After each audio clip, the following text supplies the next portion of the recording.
Over-tourism. Ito ay isa sa mga problema na kinaharap ngayon ng mga sikat na lugar dito sa Japan. Pero alam nyo ba na marami pang lugar dito sa Japan ang hindi pa crowded sa mga turista? Kaya ngayon, samahan nyo ako dito sa Japan Hidden Corners, kung saan pupuntahan natin tong mga hindi pa sikat na lugar sa Japan para maging crowded din sila. Episode 1, Shibamata, Tokyo's Time Capsule at ang Gintong Tae. So sa unang episode nga ng ating Hidden Japan Corner is pupunta tayo dito sa Shibamata, kung saan nga kilala si Tora-san and also yung Gintong Tae. Magpo-food trip nga rin tayo dito and puntahan din natin yung isa sa mga sikat na temple dito sa Japan na binibisita rin ng mga local Japans. Tara! Mahigit 4 na taon na akong tumira dito sa Japan and isa nga tong Shibamata sa paborito kong puntahan kasi nga napakakunti lang ng mga bumibisita dito and mostly mga lokal pa. Perfecto tong lugar na to para sa culture, pagkain at iba't iba pang experience. I think curious din kayo, nasan nga ba tong Shibamata? Actually, itong Shibamata is nakalocate sa Eastern Tokyo na tinatawag din na Shitamachi. Shita and Machi, which is downtown. Dito nga, historically, nakatira yung mga merchants at yung mga normal folks. Kaya nga mapapansin natin na parang mas mabagal nga yung buhay dito, medyo traditional at merong malakas na sense of community. Madali nga lang puntahan tong lugar na to kung manggagaling kayo sa Ueno or Asakusa area. From Ueno nga or Asakusa area, hanapin nyo lang tong Keisei Line. Sa Keisei Line sumakay kayo and bumaba kayo dito sa Keisei Takasago. From Takasago nga lilipat tayo dito sa Kanamachi Line na meron ng 3 istasyon, itong Takasago, Shibamata, and Kanamachi. Bali sa Shibamata nga tayo pupunta. Pagdating nyo nga dito sa Takasago Station is lilipat kayo sa platform 5, which is dito. Medyo matagal nga pala yung pagitan ng mga biyahe dito, kaya better na i-check nyo yung Google Maps nyo para hindi na nga kayo mag-antay ng matagal.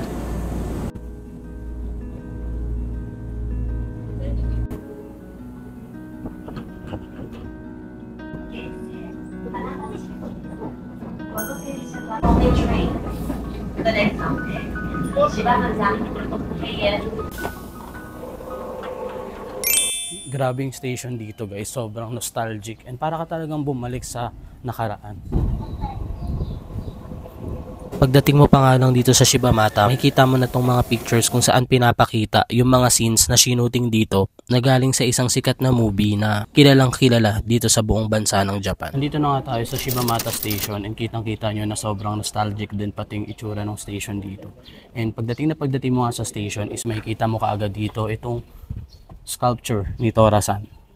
Si Tora-san nga is yung bida sa movie series na tinatawag na Otoko wa Surayo or It Stopped Being a Man dito sa Japan. Role niya nga dito is isang mabait na bayahero na laging bumabalik dito sa Shibamata.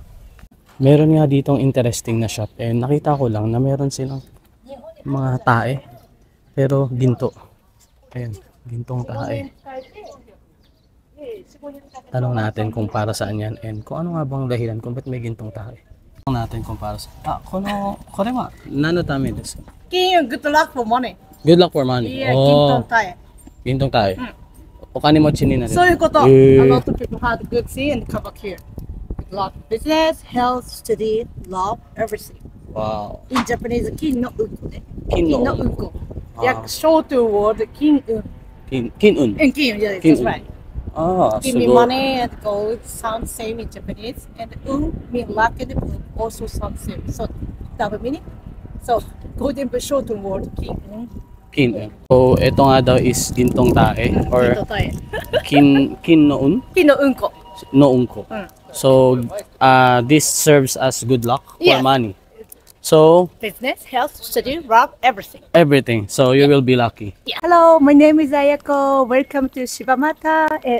If you visit Shibamata, please touch Ginton Tae. Ah, I need to Yeah. touch. Can I touch? Yeah, sure. So, I will be, Yeah. yay! Yes, nice. Touch it, guys. Yes. And ayan nga, nagpa-picture na rin tayo para meron tayong remembrance. After nga nung encounter na to, is naglakad-lakad tayo ng konti nakita ko nga itong napaka-old na tindahan na merong mga panindang mga snacks. Kaya nag-decide ako na pasukin tong tindahan na to kasi nakaka-curious kung anong meron.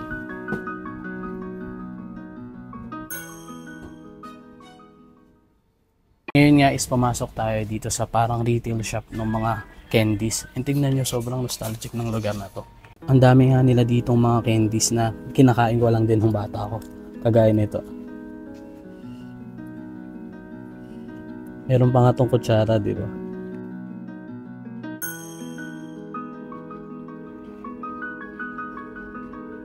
Grabe, ang dami kong mga na-miss na candy dito kaya bumili tayo. Naalala ko to dati oh. Bili tayo ng isa. Ito yung candy na pumuputok, di ba? Parang gusto ko tong itry, hamkatsu. Ang ganda nga rin ng tugtog nila dito. And tignan nyo to guys oh. Ito yung nasa Grave of the Fireflies, di ba? Pampasalubong.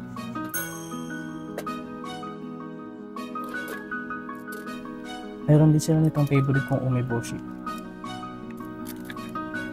Check out na.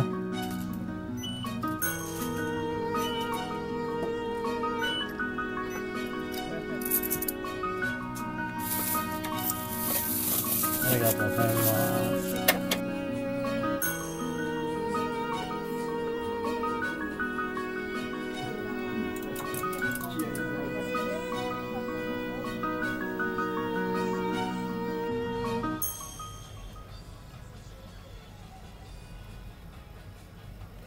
Konting lakad nga lang mula dito sa candy shop na to ay mararating natin itong main street ng Taisakuten Sando kung saan makakakita tayo ng mga shops na nagbebenta ng mga traditional na pagkain katulad ng dango or Japanese rice balls. Meron din sila ditong mga side dishes and also may mga restaurant din dito na nag-specialize ng mga tempura at also ng Japanese grilled eel or unagi.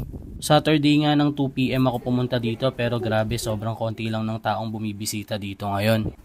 Tignan nyo kung gaano kakonti yung mga tao dito compared sa Asakusa or sa Akihabara, sa Harajuku.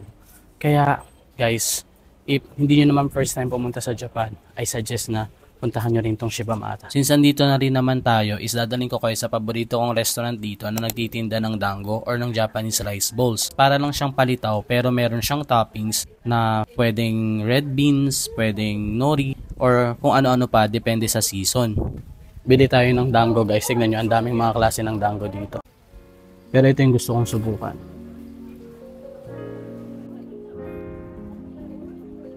Sumimasen. Age dango. Hi. Hi guys. Hi. Bili tayo ng isang dango. Arigatou gozaimasu. Subukan natin to. Akimasu. Grabe ang sarap niya. Ito siyang yung mga normal sa atin, ano mo yung palitaw? Yung base ng palitaw, yung parang market ng nakanin. Pero, yung ano niya naman, yung nakalagay sa kanya is parang toyo na may asukal na sobrang perfect nung magkakabalance. Kaya, ang sarap. Bukod nga sa mga Japanese street foods is makakakita rin kayo dito ng mga traditional souvenirs kagaya nitong Daruma dolls. Bali ang dulo nga pala ng street na to is itong Taisakuten Temple or Shibamata Temple. Na-establish nga to noong 1629 during Edo period. Kilalang kilala nga ito sa buong Japan dahil sa mga napakaganda nitong wooden sculptures na nagpapakita ng kwento ng Buddhism.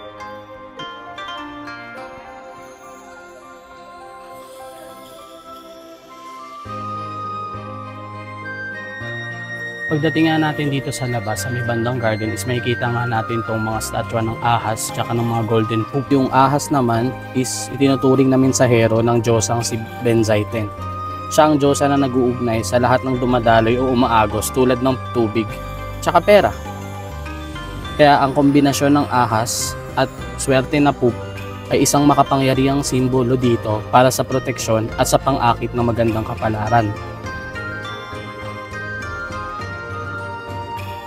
Maraming salamat nga pala sa pagsama sa akin dito sa sobrang special na lugar sa akin na Shibamata. And kung nagustuhan nyo nga itong video na to, please like, comment, subscribe, share, lahat na gawin nyo. And kung meron kayong mga suggestion ng mga lugar, comment nyo na lang dyan sa comment section. Thank you so much again. See you na.